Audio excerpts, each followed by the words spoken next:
आप सभी को नमस्कार, नमस्ते, प्रणाम। आप सुन रहे हैं किताबें और मैं। यहाँ आपको सुनने को मिलेंगे प्रसिद्ध लेखकों के बेहतरीन उपन्यास, नाटक और कहानियाँ। तो बने रहिए मेरे यानी लवेश कुमावत के साथ और सुनते रहिए किताबें और मैं। आज मैं आपको सुनाने जा रहा हूँ रविंद्रनाथ टैगोर की लिखी कहानी डॉक्टर। गुप्ता मोहल्ले में रहने वाले विशंबर बाबू पालकी में बैठकर सप्तग्राम की यात्रा कर रहे थे। फागुन का मास है, किंतु अभी भी सर्दी बहुत तेज गिर रही है। कुछ दिन पूर्व ही पूरे हफ्ते वर्षा की झड़ी लगी रही। विशंबर बाबू ने एक मोटा कंबल अपनी देह पर डाल रखा है। पालकी के साथ उनका सेवक शंभू भी चल रहा है। उसके हाथ में एक मोटी लकड़ी है। पालकी के ऊपर दवाइयों की पेटी है। उसे मोटी डोरी से कसकर बांध कर रखा गया है। उनका नौकर शंभू बहुत तगड़ा है। इतना ताकतवर है कि उसे देखकर सभी दंग रह जाते हैं। एक दफ़ा की बात है कि कुंभीरा के वन में रीछ ने दबोच लिया था। उसके हाथ में बंदूक नहीं थी। उस समय उसके पास कोरी लाठी थी, लेकिन वह घबराया नहीं। लाठी लेकर ही रीछ का सामना करने लगा। दोनों में भयंकर युद्ध हुआ। शंभू की लाठी के प्रहार से रीछ की रीढ़ की हड्डी टूट गई। उस मार के मारे उसमें उठने तक का दम न रहा। इसी तरह की एक घटना और भी है। शंभू अपने विशंबर बाबू के साथ स्वर्गंज गया था। वहाँ पद्मा नदी के तट पर भोजन बनाने की नौबत आ पड़ी। गर्मियों के दिन, दोपहरी का वक्त, नदी के किनारे किनारे झाऊ के छोटे छोटे पौधे की कतार थे। जलावन के लिए झाऊ लाद न था। उसने कुल्हाड़ी से झाऊ की शाखाएं काटकर इकट्ठी की और उनका गट्ठर बांध दिया। तेज धूप के कारण उसका शरीर जलने लगा। इतनी तेज प्यास लगी कि कंठ भी सूखने लगा। उसने पानी पीने के इरादे से नदी में उतरना चाहा। तभी उसने देखा कि एक घड़ियाल एक बछड़े को पकड़े लिए जा रहा है। यह देखकर शंभू से न रहा गया और वह नदी में कूद पड़ा। कुछ दूरी पर पहुंचने पर वह घड़ियाल की पीठ पर चढ़ गया। घड़ियाल की गर्दन पर कुल्हाड़ी से प्रहार करने लगा। नदी का जल खून से लाल हो उठा। घड़ियाल घायल हुआ छटपटाने लगा। दर्द के कारण विवश होकर उसे बछड़े को छोड़ दिया। शंभू की तैरकर नदी के किनारे आ लगा। विशंबर बाबू चिकित्सक हैं। बीमार के इलाज के लिए जा रहे हैं। बहुत दूर की यात्रा है। स्टीमर घाट के स्टेशन मास्टर मधु विश्वास के छोटे पुत्र को अम्लशूल का रोग हो गया है। बेचारा बहुत दुख में है। विष्णुपुर के पश्चिम की परती मीलों तक फैली हुई है। परती में पहुंचने तक संध्या हो गई।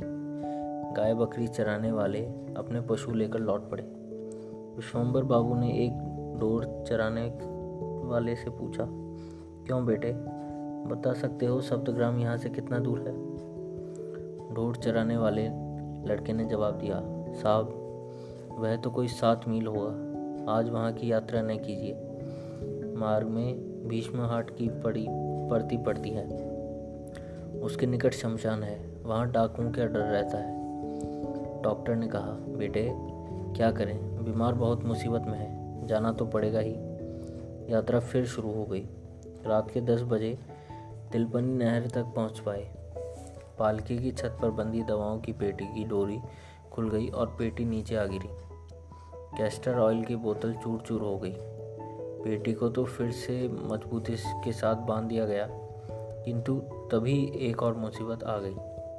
नहर पार करने के कोई 2 मील और आगे बढ़े होंगे कि पालकी का डंडा टूट गया और अचानक पालकी जमीन पर आ गिरी। पालकी हल्के काठ की बनी हुई थी और विशंबर बाबू भारी भरकम शरीर वाले थे। अब आगे बढ़ने के लिए कोई साधन नहीं था। रात वहीं बितानी थी। विशंबर बाबू ने घास पर कंबल बिछा दिया, लालटेन पास ही रखी। तभी पालकी उठाने वाले आदमियों के सरदार बुद्धू ने आकर कहा, वह देखिए, कुछ आदमी इधर ही चले आ रहे हैं। ये लोग निश्चित ही डाकू हैं, इसमें कोई शक नहीं है। विशंबर बाबू ने बिना घबराए कहा, इसमें डरने की क्या बात है, तुम सब तो हो ही। बुद्ध ने कंपित स्वर में कहा, साहब, बल्गू भाग गया है। पल्लू कहीं नज़र नहीं आ रहा है। बक्सी झाड़ की ओट में जा छिपा है और विष्णु के तो भय के मारे हाथ पैरों की कपकपी छूटने चली है। बुद्ध की बात सुनते ही विशंबर बाबू भय के मारे थर थर काँपने लगे। उन्होंने चिल्ला कर कहा, शंभू। हाँ साहब, शंभू ने उत्तर दिया। अब क्या करना है? डॉक्टर साहब ने घबराहट के साथ शंभू से सवाल किया। शंभू ने निडरता के साथ कहा, इसमें डरने की क्या बात है, मैं आपके पास मौजूद हूँ। लेकिन वे तो 5 है, विशंबर बाबू ने फिर कहा। शंभू ने कहा, साहब, मैं शंभू जो हूँ, और उससे छटकर छलांग लगाई और तीव्र स्वर में ललकार उठा, खबरदार।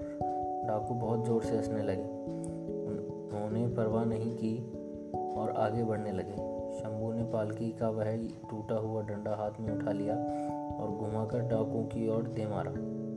निशाना ऐसा सही लगा कि एक साथ 3 डाकू गिर पड़े। अब क्या था? शंभू ने अपनी लकड़ी उठाई और डाकुओं पर टूट पड़ा। उन 5 में से 2 डाकू निशाने से बच गए थे।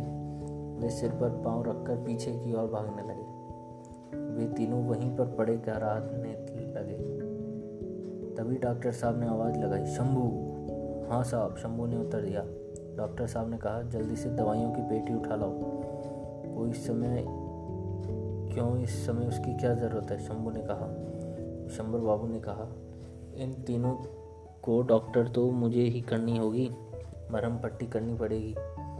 उस वक्त रात बीतने में कुछ ही समय बाकी रह गया था। डॉक्टर बाबू और शंभू ने उन 3 डाकुओं की बहुत सेवा की। सुबह हो चुकी थी। सूरज की किरणें धरती को छूने लगी। पालकी उठाने वाले एक एक करके लौटने लगे। बल्गू आया, पल्लू आया, बक्सी का हाथ थामे हुए विष्णु आया। उस वक्त भी उसका हाथ कांप रहा था। तो ये थी आज की कहानी। आशा करता हूँ आपको ये कहानी अच्छी लगी होगी। तो ऐसी ही और कहानियों के लिए सुनते रहिए किताबें और मैं। तब तक के लिए धन्यवाद।